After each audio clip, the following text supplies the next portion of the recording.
As It Were Productions and Aeroscope Pictures present... Oh, hello! I didn't see you there. Oh, I guess we're going. Hello, everybody. My name is Joe Lynch.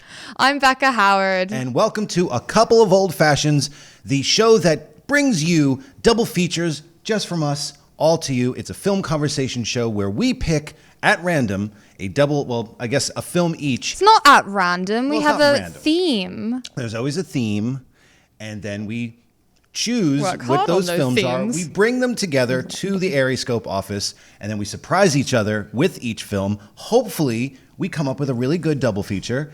We go over there to watch it. Time passes, and then we come back here, and then we discuss it. And we got lots of questions, and it's been great. This is the third episode, and if you're watching this, thank you so much Third, for... the worst. The worst? Second, the best. First, Third the is- man with the hairy The third chest. is the one with the hairy chest. So this is the hairy chest episode. Yay! Welcome to the... I should just take off my shirt right now. Reveal! It's getting there. Oh, wait, here. Yeah. Oh.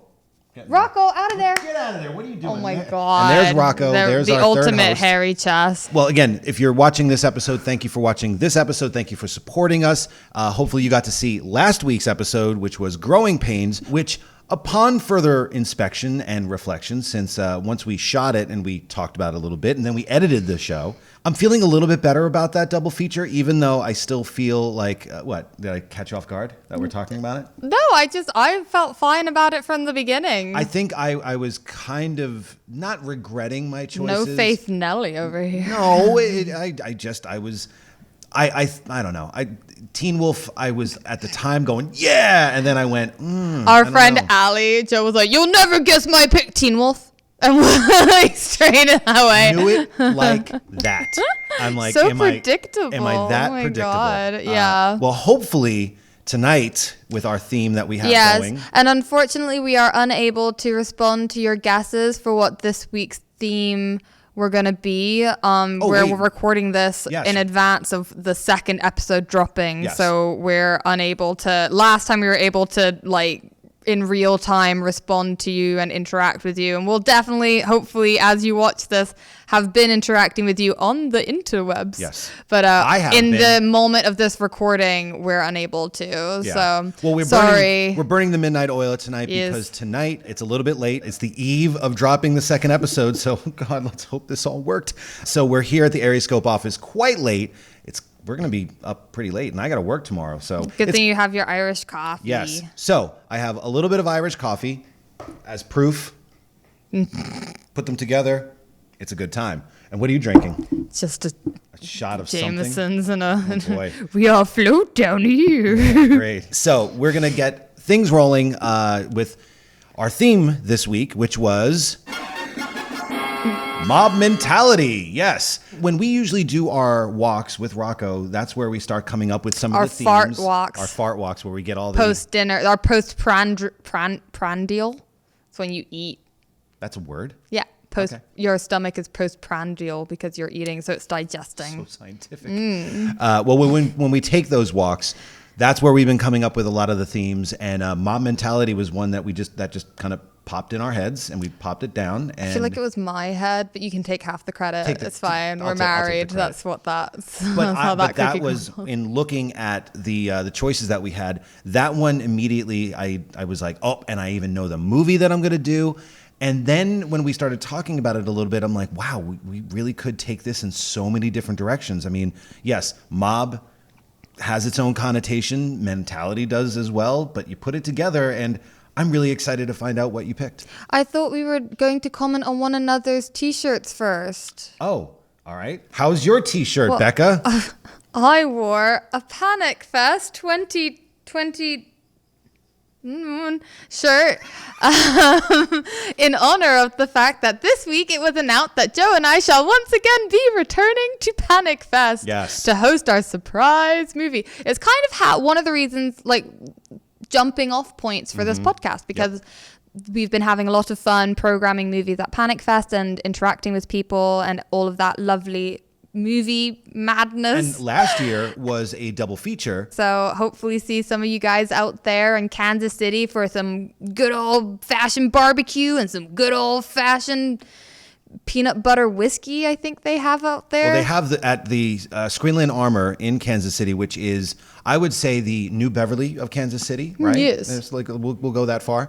Our lovely friends at the Screenland Armor have amazing programming, but they also have amazing drinks. Oh. They got booze. Well, they're the drinks. They have these slushy drinks that are lethal. Yeah, so maybe they'll make a cocktail in theme of our surprise pick this year. And for very exciting. all of you that are watching this that are going, no, we're not going to be giving away what film or whatever we're showing. Who knows? Maybe it's a TV show. Who knows? But it's under lock and key. Only 3 people know, maybe 4, and that's it. And we will see you Friday night. I believe it's the 28th. Yes, it is. Friday, March 28th, 2025. At 9 p.m. until who knows. And I guarantee you, there have already been people on social media throwing out ideas of what those films, who knows, are. And you're all wrong. I swear to God. And Joe, what is on your lovely shirt this eve? In honor of last week's episode, I wore my Todd Solondz shirt that I got from Cinephile, our favorite video store. It's pronounced Solondz? Yeah. I said Salot the whole episode last week. I just thought it was so cute. You said it. You said it. Salots. It's late. I'm sorry. I wasn't going to stop you. Your accent is so cute. I can't believe you didn't correct me. Sorry. I didn't know. I only just realizing there's an N. Yeah. In his name. Right by my navel. Who knows? Anyway. Maybe I'll dress up for tonight. We'll see. But we got to find out what we're watching. And what are we watching that is part of our theme? I'm going to do it again. Mob mentality. Woo. All right. My pick is something that, it's pretty obvious from the title, and it was immediately one that I thought would be perfect for a mob film, a mafia film, an organized crime film. Oh, shit. You went that route. I've lived here for way too long. Route. Wow. You went that route. Route. Yes. Mafia. It was the first movie not that at popped all in my head when I thought about this, because there was a couple, and I'll recommend those ones after, because there's a couple really good ones. But this is the first movie that came to mind, and that is Herbert Ross's My Blue Heaven.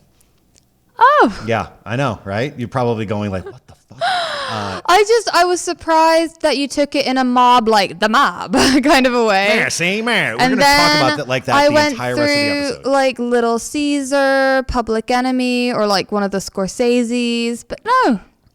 But one of the things that I like My about Blue it, Heaven, and we'll talk about this, is that the My Blue Heaven is a very subjective mob movie, and we'll talk about that when we watch this, because we watched it before, correct? Yeah, we watched it a few years back. Yeah. I'd never seen it, and then you mentioned it to me in context of Goodfellas, that Nora was married to the Goodfellas screenwriter. Yeah, so Nicholas Pileggi, who wrote Goodfellas, and Nora Ephron were together writing, like riffing off each other at the same time, and that's part of the reason why I want to talk about the movie, because in a weird sort of way, and this is what I love about this idea, that we're going to watch the movie. Hopefully you guys get to watch the movie again before you watch this, or while you watch this, or after you watch this. You're going to see My Blue Heaven in a completely new light. I've been giving this movie a lot of thought lately. Okay, awesome. More than most people probably have. I can't wait, yeah. But there is something is going to surprised. Change. It's going to change how you perceive this movie and also Goodfellas. See, that was unpredictable. Yeah. Good job. Thank you. All right, so what are you choosing? Well, I took it the completely different way. Like, I thought mob mentality as like, like a herd mentality type of thing. Oh, wow. Like a mass. Yeah, like like when you lose your individuality. Take a sip of my... You can't take a sip when I take a sip. Why that not? makes it like, that means we're both just dead air. Oh shit, yeah. Speaking of dead air, so I went down so many, I honestly had a really hard time with this. Okay. Because there's so many different mob mentality movies. Like I went through everything from like Leni Riefenstahl's Triumph of the Will to like Jeez. Mean Girls. Like I literally, because there's so many. There are so many like Westerns that do the lynch mob really well. Like William Wyler did it really amazingly in the Oxbow incident with Dana Andrews and Henry Fonda. 40 Guns is an interesting example. Oh my God, there's going to be so many graphics. Oh my God, sorry. Yeah, I honestly had such a tricky time trying to find my one mob mentality movie because I just couldn't. Curious. Yeah, like William Wyler did it again with Roxy Hart, which is a really great film, which was the basis for Chicago, about how the media gets manipulated and turned into a hive over one kind of, exploiting one factor. Like there are loads of really good media movies about that, like Facing the Crowd or Network. Honestly, I struggled for ages and then finally landed on, speaking of dead air, zombies, the ultimate horde hive mind. Okay. So then who's the best zombie guy? George Romero. Our guy. What's a movie of his that I think could be explored in greater depth? Day of the Dead. Because we've explored Dawn, I feel like. Also, Dawn, I've said Dawn a lot in our last episode was Dawn Wiener, so I wanted to say Day Dawn more. of the Wiener. Also, I just love the fact that Day of the Dead uses the military as the dichotomy against the zombies and science, like the idea of, we can talk about this later, but like how... like the individuality is stripped away from people and they become zombies, but then what does in Dawn he kind of used the mass consumer culture to reflect that as its dichotomy, but then in this it's the military, which I think is kind of cool and should be discussed more. It took me a really long time to settle on Day of the Dead. I'm fascinated with this pairing. This is, again, one of the things that we really took pride on with our double feature at Panic Fest last year was the idea that you will never see these two films paired together in public ever. My Man Godfrey and New York Ripper. I don't think anyone in the history of ever has probably went, let me put Day of the Dead and My Blue Heaven, or My Blue Heaven and Day of the Dead. We got to talk about this in terms of I feel like we need to hold true to the fact that we discuss normally that emotionally it's best to go heavy and then light, like night and day. Oh, so My Blue Heaven first. Yeah. It's a heavy film, man. Like all that hairspray and Steve Martin's hair. Yeah. No. Don't. That's I've already gotten that down as my favorite quote. I gotta save that. Don't you bat your eyelash at me. I didn't bat. I rolled. You Liz Lemon. I definitely think that Day of the Dead should go first because it's a bleak as fuck movie. It's dreary. And then we'll liven things up with Steve Martin and Rick Moranis and the dancing partner, William Hickey. This movie is festooned with comedy greats in a mob movie. Very weird. Yeah, this is going to be a good one. All right, shall we? To the couch!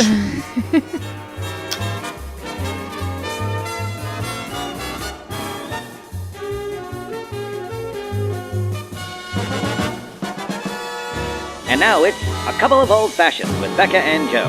This week's episode, Mob Mentality. See? Come here. Are you talking to me or the dog? Both of you. Okay. Are you ready? Yeah, well, I mean, I see what's going to happen, so... Now, you were probably expecting some zombie makeup or some Goomba makeup. This is kind of all we got. This is... What? You didn't even dress up at all. I wore a Todd Solondz shirt from last week. It's a dated dress up. I get no respect. The only way that I was going to be able to dress up is if I wore, a 3-piece suit and had my hair all like... that would actually have been cool. I think that would have been nice. Yeah, you could have made some kind of an effort, I feel like. If you want, I could talk like this the whole time. No, please, for the love of God, nobody wants that. No, I'm going to do it. I'm leaving. All right, bye. No, come back. Now, you better be in the shot. This better be... I'm wearing Joe's jacket, and it swamps me. Here, come in a little bit more. There you go. There all right. Well, that was a hell of a double feature. As random as it gets, in a way. I was trying to find some common themes there. A little hard. Yeah, no, you went a very weird direction with Mob. I guess it, but I don't know how that movie necessarily was Mob, like the best mental. Mine? We'll discuss it, I guess, second. Well, we're gonna. That's the second movie. Let's go ahead and talk about one of the greatest zombie movies of all time. A movie that did not get its due way back in 1985. Obviously, George A. Romero is the master of not just zombies, but many a horror film. And Day of the Dead is a movie that's very close to me. I had a very personal connection with it. And it was a delight to watch it again with you in this kind of... What a great pick. Yours? No, I'm kidding, because it's almost like you... I didn't have to do any of the research. What's funny is that if someone, when someone reads the description, they'll probably think that I picked Day of the Dead. Maybe. I don't know. I don't know. I don't know how well people know. All I know is there's no rhyme or reason to my picks. I like all things. I like a mixed bag. Well, yeah. I like a trail mix of movies. But I do think that this was an interesting choice. This was my almond as my trail mix. Cashew? Yeah, this is a good almond. I don't know. I think this is more of a cashew movie. No, it's an almond. All right. Well, why? Why did you pick, of all the zombie movies, to fit the Because mob almond mentality? had the thick skin and plenty of vitamin E, and there's a lot of skin stuff with the zombies rotting flesh. Wait, was that the question? You were asking why it was an almond? No. In my trail mix? Oh, why Day of the Dead? Why, of all the zombie movies, why Day of the Dead? Well, he really didn't have much of a budget, I heard, with this. He initially wanted it to be more like Land of the Dead, and then a lot of the budget got slashed, so to speak. So he ended up, to make up for it, he did a lot more talking, like cerebral talking stuff in the like creepy bunker that they're in, the underground mines that they're in throughout the movie. And I think a lot of those conversations are really interesting in relation to how we like the isolation of it and how that affects one's humanity. Because for me, mob mentality is about losing your sense of individual humanity, like humaneness. So you're able to kind of go with a crowd, like overall pulsating energy, rather than think for yourself and become kind of a face in the crowd. And that allows you to do things that you would never normally do. Like you would never normally give yourself permission to do these things, but within that context, suddenly it becomes okay. Like, I don't know, have you ever experienced that personally? Like where you've had in like a mob where situation? you've done something while in a crowd that you never normally would expect yourself to do? No, not well. I mean, if you want to talk about like a congregation of people, I mean, I can say that I enjoy or I'm affected by movies differently when I'm in a crowd. You're so full of shit. No, it's very true. There's a difference between seeing a movie at home. I've seen you at like a metal show and just being like, how am I like? And like throwing yourself into, circles of death. I'm just a metal fan. That counts as mob mentality. Okay. You would never by yourself listening to metal music just be like, I'm going to throw my body. You know what I do here, when I'm at the office by myself. Smash your body into walls. I'm fucking picking up pennies. I'm like flailing arms and shit. Oh, yeah. It's like stomping on cans of White Claw. Trying to think of what people drink in, what's that hard water? Oh, you mean Liquid Death? Liquid Death, yeah, just stomping on cans of Liquid Death. Now watch. Next week, sponsored by Liquid Death. Oh, that'd be sick. Yeah, that would be great. Why? I want to ask, because with this mob mentality in mind, watching this again, this is one of the reasons why I love doing this with you, is I've seen this movie so many times. First time I saw it, actually the trailer, I was with my grandfather, and the trailer is just the opening scene, the one where... She's like, wait. Yeah. Oh, no, wait, hold on. You got to do it where all the arms come out. Ready? Right. Ready? Yep, there. That scene was the trailer.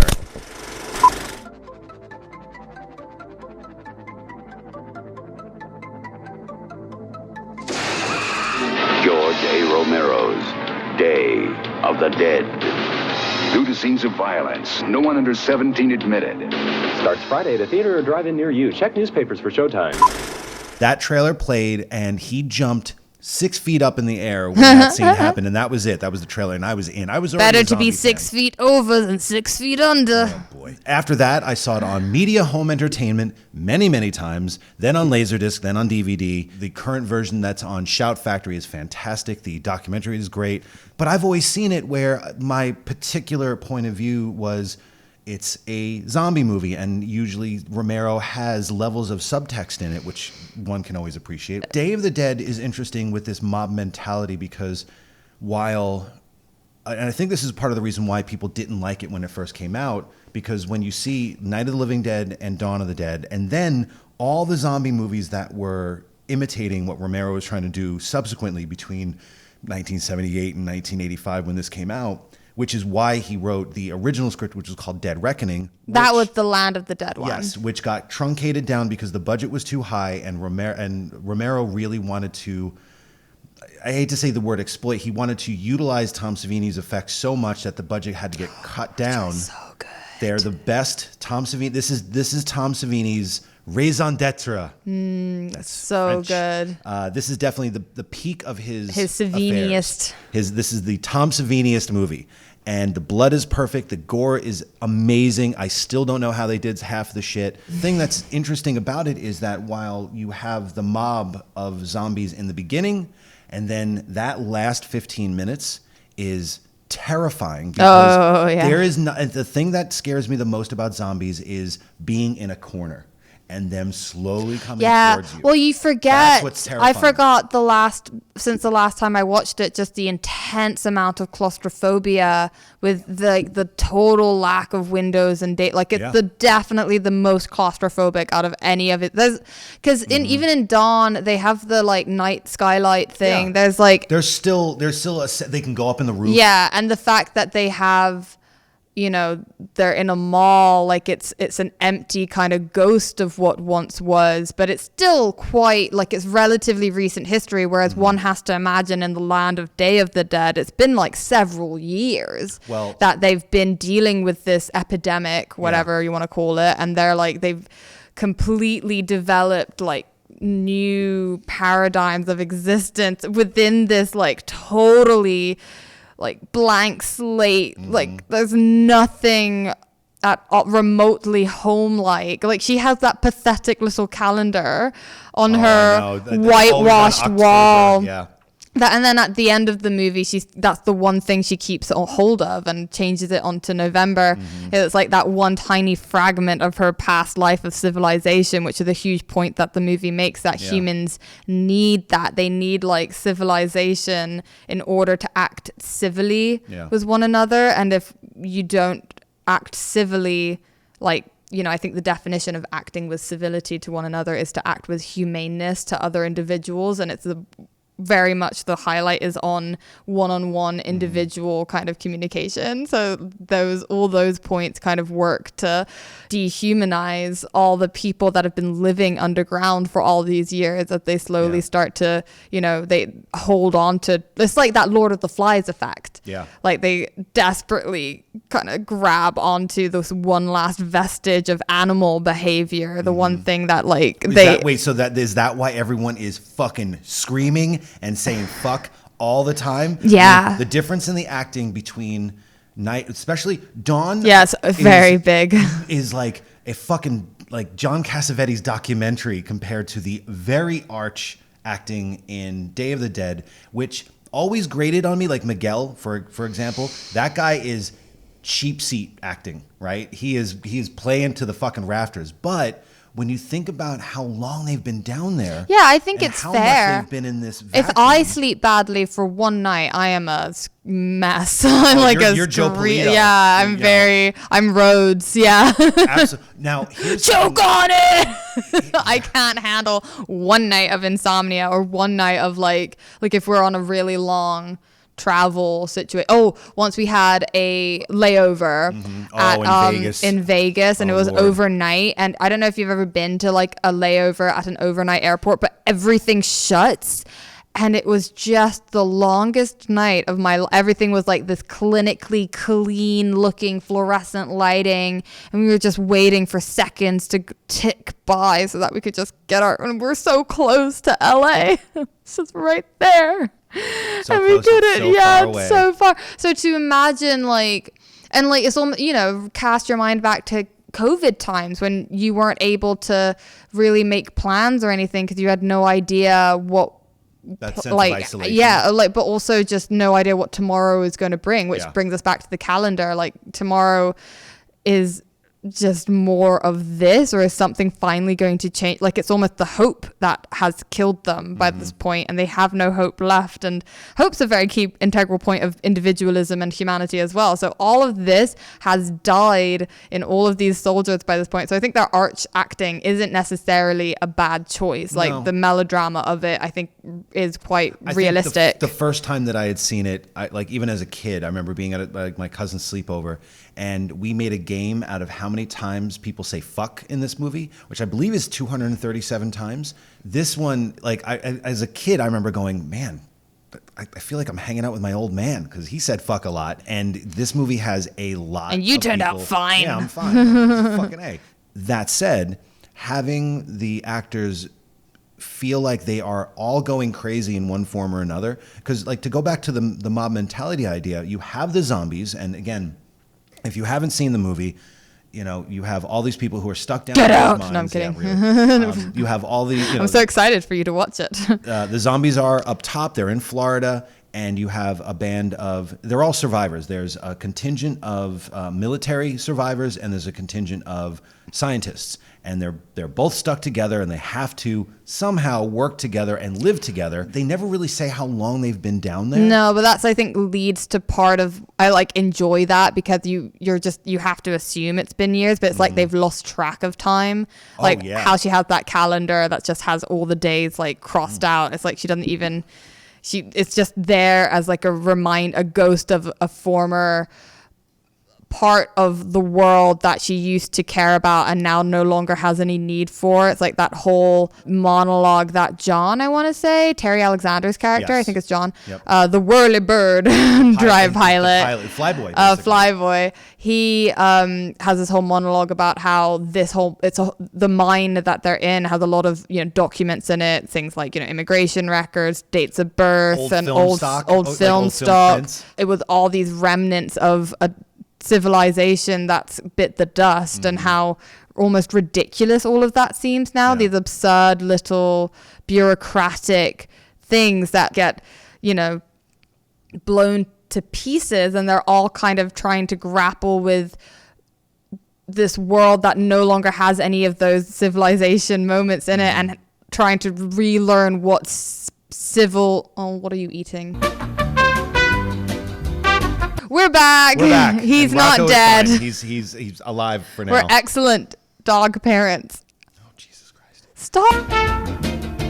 What was I saying? Oh, civilization's gone, and they're no longer acting civilly to one another. Yeah, so what I love, Sarah actually has a great line at the beginning saying that it would be easier if we work together and we're all pulling in different directions. And she says that, and it ends up becoming a dark premonition for how the film ends. But she says that very early on. Because at the very beginning, we find out that the last military head guy has died mysteriously. Jones or something like that? Yeah, we never find out how. So he's been replaced by Rhodes, who very quickly makes it clear that he's going to start taking this operation into full, like, military dictatorship mode. And, like, it's like, that is all that he has. I almost like understand him having gone through COVID and all these things, because it's like when you feel a total lack of sense of control and this loss of like your previous life or these things that you were counting on, you grip onto the one thing you have left with all of your might, and all he has is this kind of military training. And that's kind of an interesting thing to think about in terms of mob mentality, like when you're trained to have these almost like it's been drilled into his head. The drill sergeant mentality has been drilled into his head, and now he's trying to have a semblance of that order, but he's manically overly committing to it. My favorite quote of the movie from Joe Polito, and I'm gonna say it right now, but I'm gonna do it back here because it's got to be screamed. I'm running this monkey farm now, Frankenstein, and I want to know what you're doing with my time. Because if we're just jerking off here, I'm going to have my men blow the piss out of those precious specimens of yours, and we're going to get the hell out of here and leave you and your highfalutin asshole friends to rot in the stinking sewer. Yay! Is that food enough for you? There you go. Ooh. And scene. There Good you job. go. Thank you very much. I mean, I love Joe Polito in this. Yeah. Even though he is, again, he's another one who is going for the rafters, man. He is going, but that fits. He was actually cast by Romero, kind of sight unseen. Most of the cast is all theater actors and local friends, I guess, of the Romero kind of the sounds like his vibe, Romero vibes. If they wanted the $7 million, they had to cast with stars or people with value. There's so many people in this movie that are great. They're a little bit elevated, which is fine. One other thing that I found really fascinating that I didn't realize until now is that we were talking about this, like, where does this movie stand in the Romero verse, right? Diary of the Dead, graphic. Survival of the Dead, graphic. With the trilogy as well, Land of the Dead, graphic. But there's no real continuity because, and I didn't know this until recently, it was a rights thing. Each one of those films was made by a different production company. So when this was actually part of a 3-picture deal that was also with Knight Riders and with Creepshow, and this was basically Romero's way of fulfilling a contract, right? No, this is fascinating though. Joe Polito is in Dawn of the Dead. And some could surmise that his character is the connecting tissue between dawn and day. That's the only connection you have otherwise. That's it. Speaking of tissue, I love the Dr. Frankenstein character in it much. Yeah, he's definitely one of my favorite. That whole scene. Is there food? Yeah, but is there food? I related to him so much. And that, where's my dinner? I mean, I've seen the movie so many times, and for some reason, I never it never latched on that he and Bub have the best relationship in the film. It's maternal. But, yeah, and he call me mommy. Call me mommy. Yeah, I never love it. So noticed that fucked before. up. Yeah, in an interesting kind of a way. He gets some of the most interesting lines thematically in terms of that whole, civility concept, because he talks about how he's trying to domesticate the zombies and manipulate their minds into going from this mass horde and turning them back into individuals again. And he makes him almost a counterpoint to Joe Polito, who's manipulating his own horde into becoming like zombies, like more zombie-like, just following him mindlessly the way the zombies do. The Dr. Frankenstein guy is like the counterpoint to that, trying to reintroduce individuality and humanity into zombies one by one.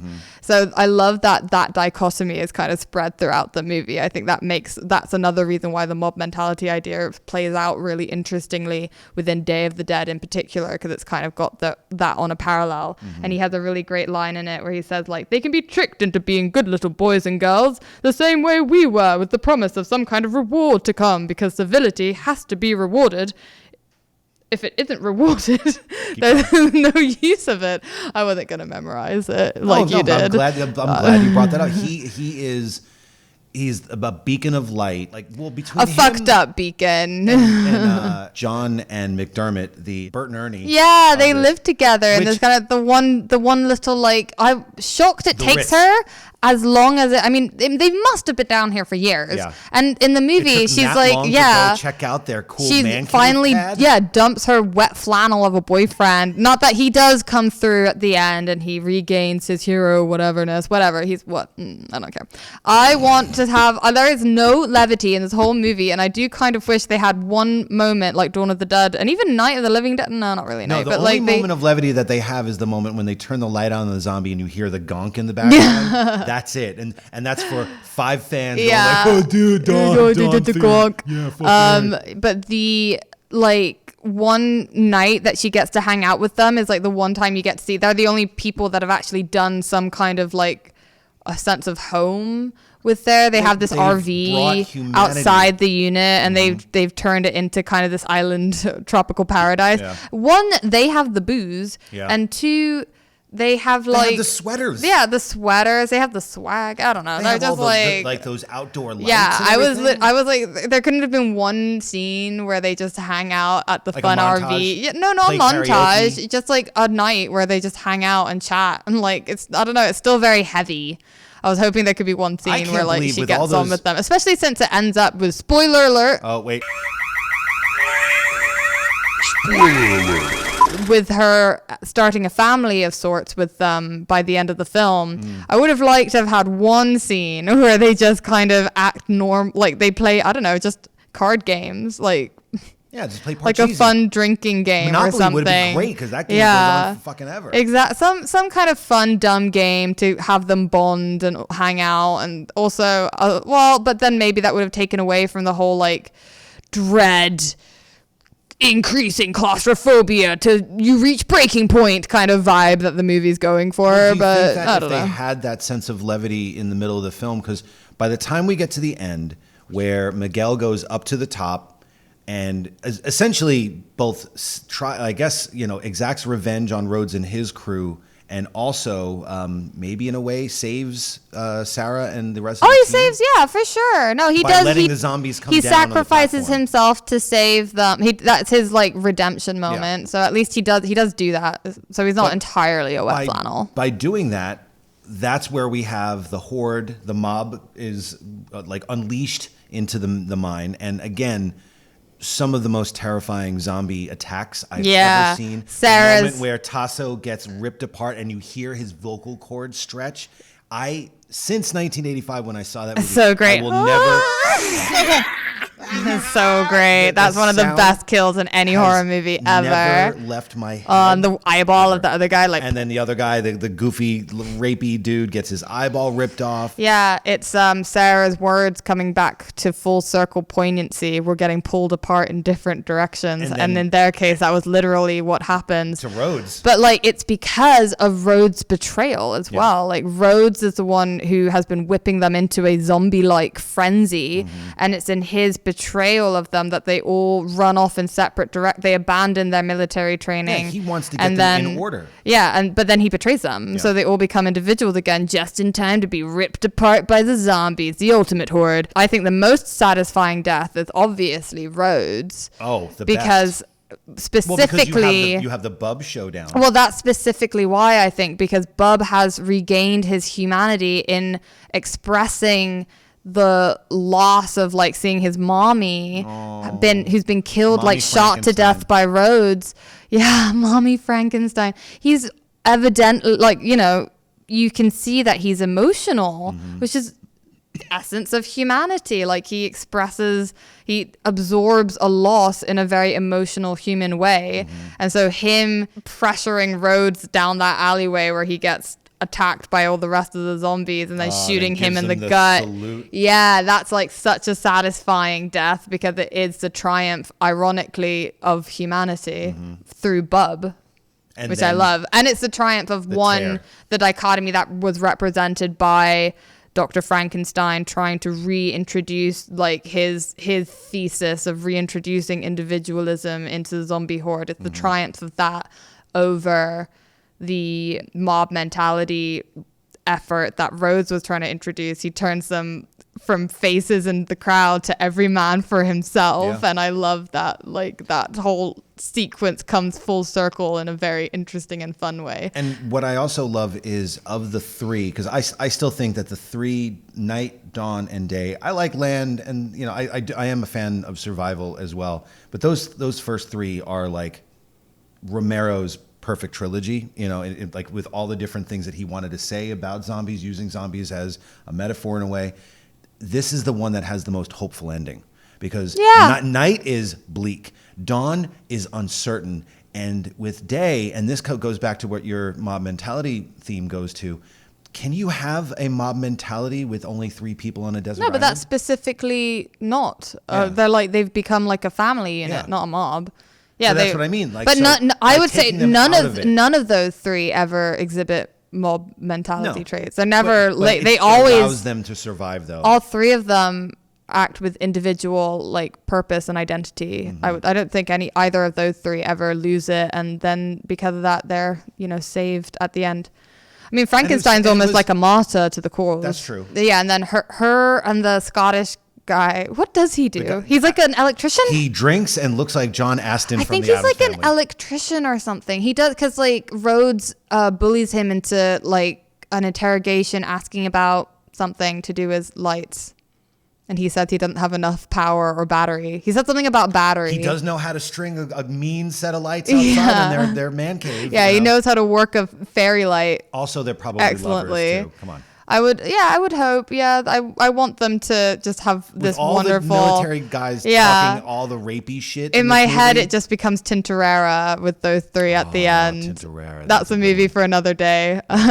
And to wrap up Day of the Dead today, my favorite fun fact that you told me while we were watching the movie is that there's an amazing sequence, like fully like mad scientist Frankenstein-y, like he really earns his name when they first visit his like house of horror experimental lab, and he has all these like zombies, but like dissected zombies, and it's amazing. And one guy like springs to life, undead life, unexpectedly halfway through his like head drill moment. All of his guts land on the floor. Slop.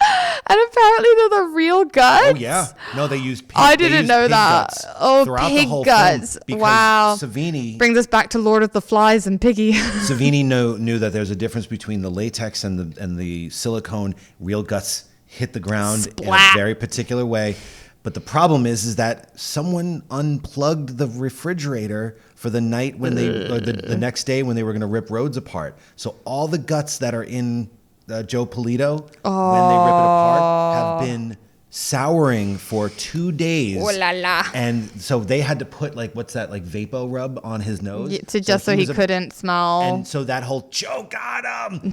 That's some method. Shit. That's some God real damn. shit. Yep. Wow. Anyway, that was my favorite fun fact, because not only does the zombie's gut spill out as he's getting a hole in his head screwed in, the overwhelming effect of Savini effects in that scene is just like, talk about a gut brain access. Not only that, it's but like the dude with the amazing. brain, like the way that they did. You stepped on my joke. Oh, sorry. I was like, talk about a gut brain axis, because that's like a wellness culture thing. Our gut and our brain are interconnected, and George Romero predicted it. That was gonna be my end note. Yeah, I'll cut to me going, oh, that was the overwhelming effect of Savini effects in that scene is just like, talk about a gut brain access. It's so funny. Yeah. Anyway, on to the next movie. Okay, so our next movie is My Blue Heaven, directed by Herbert Ross. You might know him from such films as Steel Magnolias and Footloose. The 7% Solution. Oh, which is a really good. If you're a Sherlock Holmes fan, I was about to say Shakespeare. It's late. Sherlock Holmes movie. You have never seen Sherlock Holmes like this before. It's wild, sexy. But, Herbert Ross directed this film that was written by Nora Ephron, one of the greatest writers of all time in cinema and books and everything.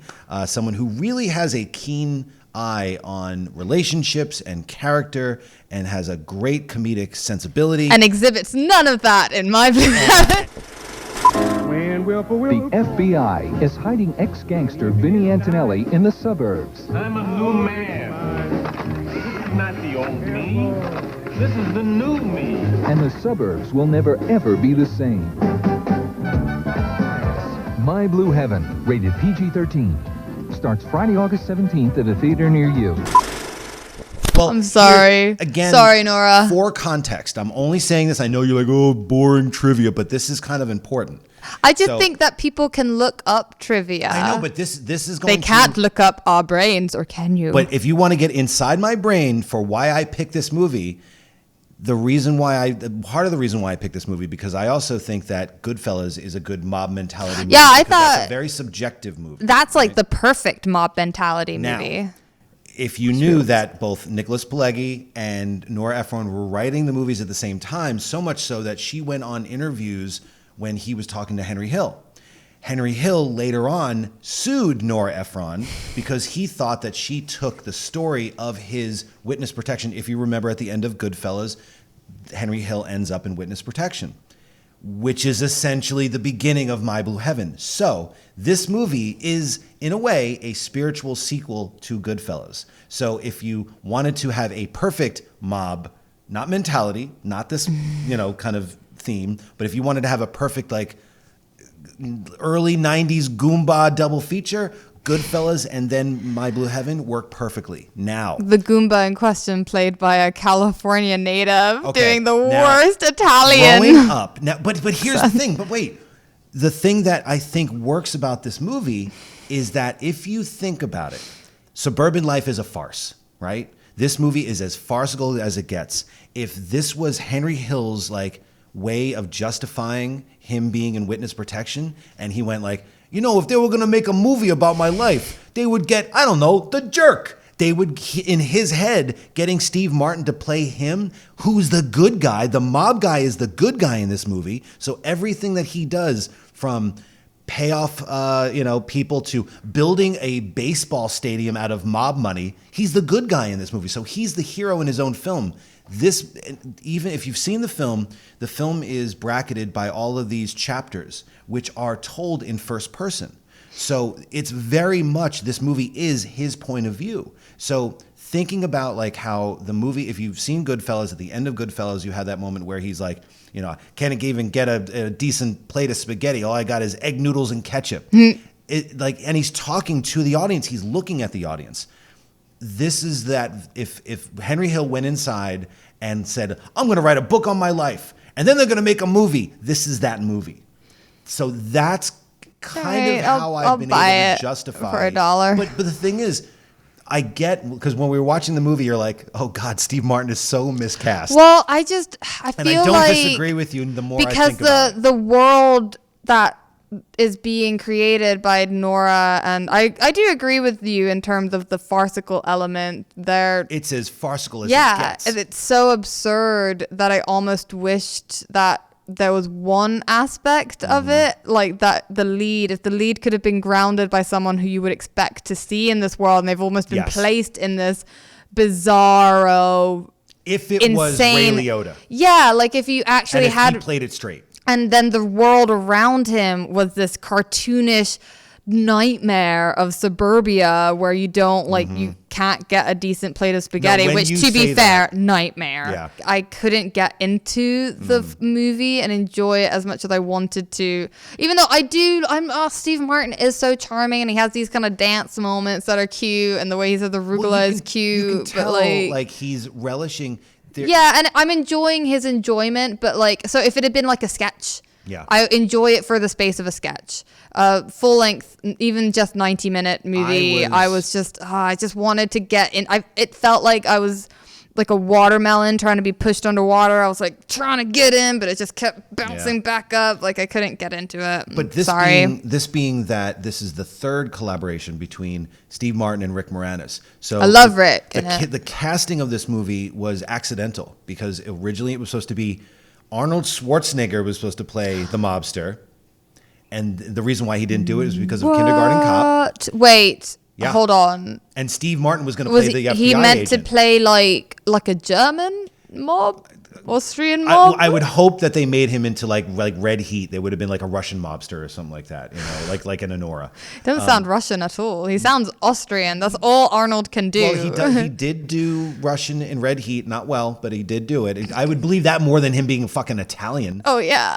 But so originally it was Schwarzenegger, and he left, and then John Travolta was going to be cast, and then he did Look Who's Talking. I don't know if Arnold Schwarzenegger would have helped matters, to be honest, because he's also But it was at the time that has to be deployed to ground a movie. Otherwise, he was still known as serious, and John Travolta was still somewhat serious, even though he was doing the Look Who's Talking stuff. So just to keep the movie alive, Steve Martin, who was one of the producers with Goldie Hawn, he stepped in to do the mobster role. And then that's where they were able to pull in Rick Moranis, because they had worked together on Little Shop of Horrors and Parenthood. I do love them. Yeah, they have wonderful. I love Rick Moranis so much. I'm like obsessed. He's incredibly sexy. He's in this so movie, hot with his hanging down, and I didn't even know he was so hairy. There's a bit where Daniel Stern is Joan Cusack's ex-husband, and he's such a douche. Oh my God. I spat a little bit. That's how angry I was. Fuck you, Daniel Stern. He's so annoying, and just barges into her home, even though they're divorced, because he's like, this is my home. So annoying. After Rick Moranis spends the night with Joan Cusack, he's kind of boss still. Like when he plays the FBI agent who's in charge, the straight FBI agent who's in charge of looking after Steve Martin while he is under witness protection awaiting his testimonial trial to put the head mob guy, whatever, behind bars. And you believe him. He's like really, when he has to be straight and like shoot stuff, but as like a badass, you believe him, even though he's short and whatever. He's very, you know, he's fit in his shortness. And anyway, in this scene that I'm talking about, he is wearing just like that like sexy kind of 50s FBI agent like white v-neck kind of Madman style shirt, which is one of my favorite styles of shirts. That's when he knocks out Daniel Stern, and he comes down and he like pulls Daniel Stern's arm behind him in like this really intensely, really believable looking like, you know, vice grip. Probably spent 6 weeks training for it. His muscles are looking like solid under that v-neck. And like, and then he just tosses him out on the ground. He's like, it's not polite to barge into women's houses without knocking. And I'm like, oh yeah,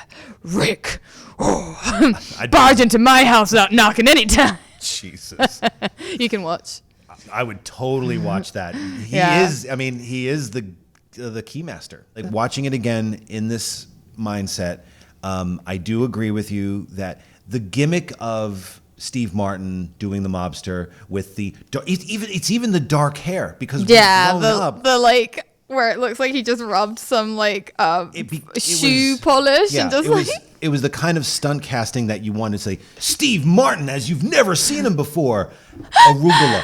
It's a vegetable, you know. The best line. We do quote that to each other all the time. I honestly, there's a lot of really charming moments in it, and he's really good. He is. It's just, hey fellas, get to the grass goes on top. Oh, maybe I just need to like get over myself, because there's a lot to love in it. I felt like I just wanted to be absorbed. Like Nora's movies, the reason I love them so much is because they are, whatever potentially farcical elements are in it, are incredibly grounded in some kind of a root world. And usually that's led by strong lead characters that really pull you into the story. So you believe and engage and forgive them for everything that they do. Like they can do some annoying shit, Nora Ephron's characters, but because they've pulled you into the story, so it's like, just take my hand. They just like wrap you in. Oh, do that and jeez. Wow, you didn't really like the movie, did you? No, well, that's the thing, is that I felt like Steve Martin never asked me to take his hand. Do you think that was my impression of Steve Martin? He was like, play. Okay. It was like looking for like he thought it was arugula and then realized it was actually just iceberg lettuce. Oh God. Okay. Asparagus is nice. No, the farcical white suburban America is iceberg lettuce. There is a shot in the movie that is so indicative of the fish out of water, the kind of suburban boredom scene. It's in the supermarket where the manager comes over after he's just smartly taken the price thing and made all of the steaks 29 I didn't believe that. Maybe it's because I didn't believe the story. But at no point does the checkout guy think, hold on a minute. He doesn't know if maybe shit got marked down. Who knows? To 39 cents. Hey, you know what? Buy the legend. But even in 1990 whatever dollars, that would have been like $1 per T-bone. That's a lot of. I would have been like, hold on a second. Maybe it's just that I don't have the balls to be able to live like that, which is a fun theme in the movie, I guess, of mob mentality and criminal life in general. He made Goomba life mob mentality, the mafia mentality. Exactly. I mean, but there's a shot in the movie where he gets stopped by the manager and he turns around and there is a wall of mayonnaise. Oh, like the ultimate. And it's like the ultimate white gooey bread bullshit. Yeah. Like it's the egg noodles and ketchup. Doesn't she even say something like his girlfriend or wife at the beginning who can't hack it? Like she leaves and after the introduction scene, she's like, "Oh, you just get some white bread and mayonnaise and you're like set for life out here." And that was so like, the way that Herbert Ross put that fish out of water sensibility to the movie, like one of my favorite moments is like, we kind of track along the suburban block, and somebody waves good morning to him, and he's like, "Hey, it's a nice day for a mow." Like it's the juxtaposition in like the suit, so like a full on. He's in the full suit. He's in the shark skin suit, and he's mowing the lawn. That juxtaposition is funny. You're right, for a skit. Yeah. But, I do want to apply the theme to it and analyze it from that perspective, because that was what made you choose analyze it. This? Yes. Not that. Much better.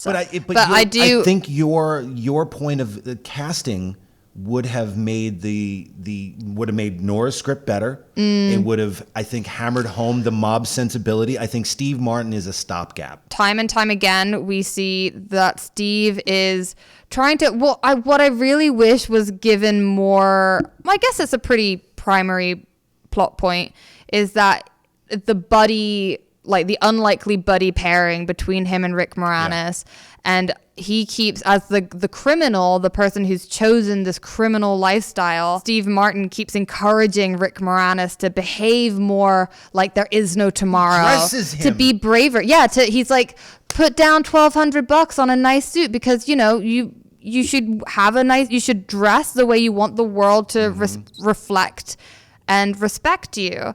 And that's an important, and he's like, well, I can't afford $1,200 on a suit. He's like, no, forget about it. Like, live for today. There may not be a tomorrow. And that's the kind of amazing mafia mentality that he gifts Rick Moranis' character. Because most mobsters think there may not be a tomorrow. He almost might get a shot in the back of the head. Exactly, especially a guy in his position. I mean, they take it very lightly, but essentially that's the mafia mentality kind of theme that he allows to endow the movie with. And I do think that kind of thinking is something that everyone, a little bit, is healthy. It helps you to, actually, it's not good to always be frugal and be which is, living in this kind of up and down industry where you never know what tomorrow is going to bring. Welcome to the freestyle lifestyle. Exactly. No, freelance lifestyle. Freelance lifestyle. I'm going to freestyle too. Yeah, we're constantly should we spend money on a Chipotle, because we don't know. We might need to save money for rent, and it's ridiculous. So I think that a little bit of just live for today mentality is a beautiful thing. Be brave, just maybe spending money on a really nice suit and going out, or asking that girl that you like out to dinner. Maybe those are the things that are actually going to turn everything around for you and make your life worth living. There's a great line in a Douglas Sirk noir, I guess you'd call it a noir. I think it's called A Scandal in Paris, and it's a line that George Sanders says, where he's like, in crime as in love, there are only those who do and those who don't dare. And I truly think that's what's the mafia mentality is all about, and that is translated to Rick Moranis' life directly into love. He finds love by choosing to dare. Well, the only reason why he would even get with Joan Cusack's character is if he employed that more free lifestyle.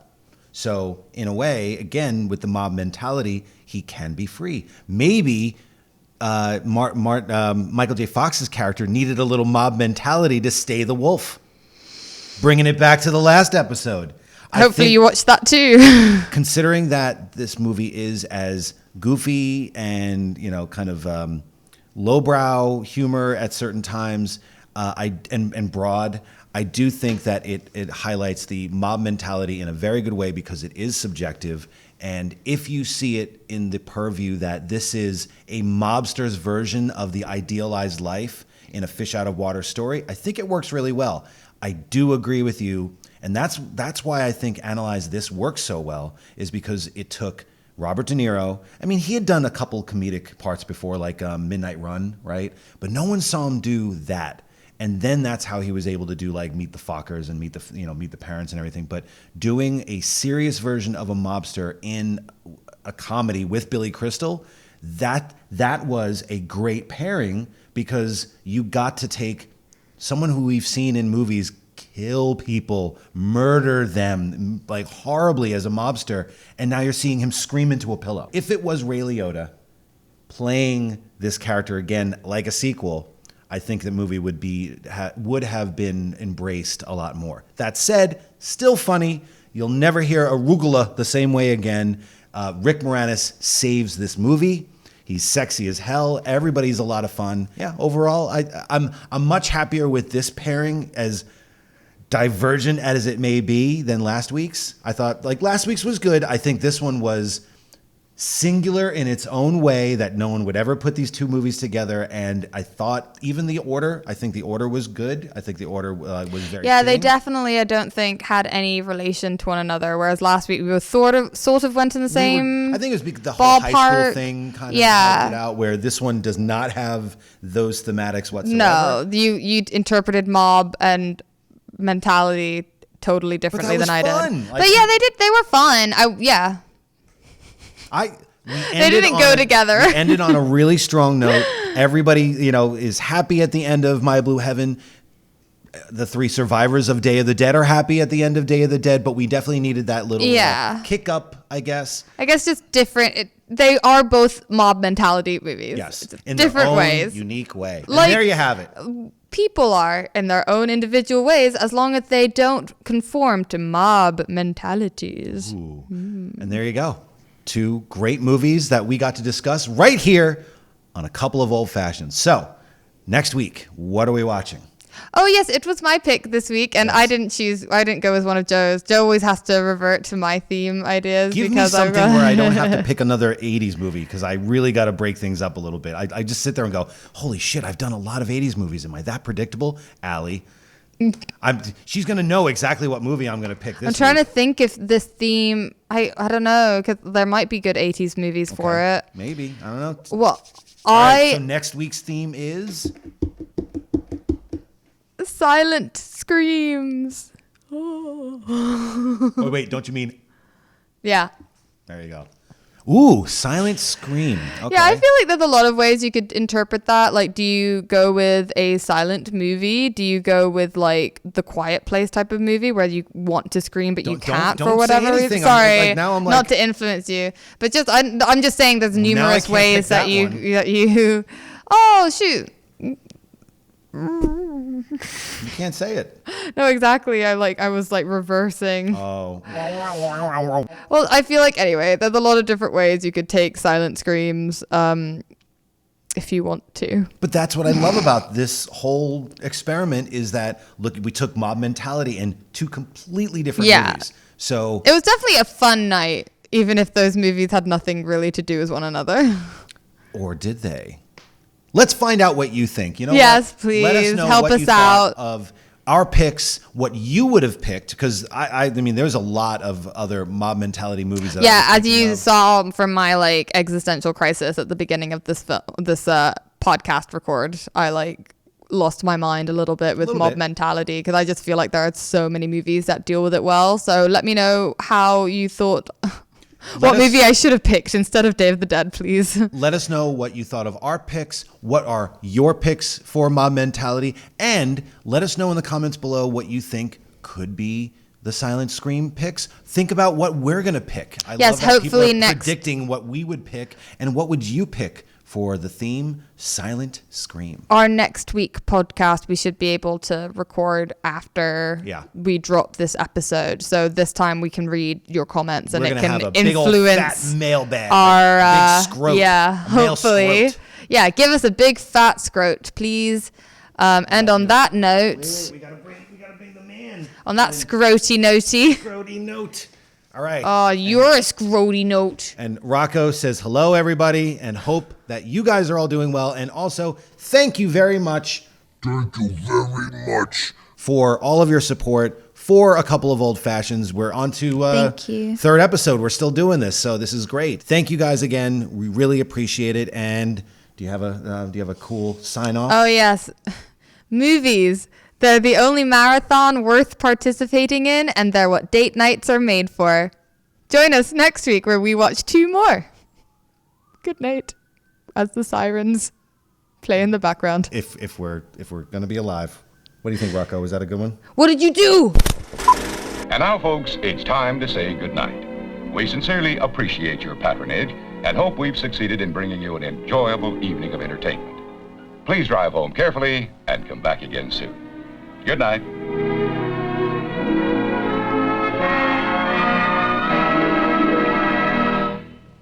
Arugula.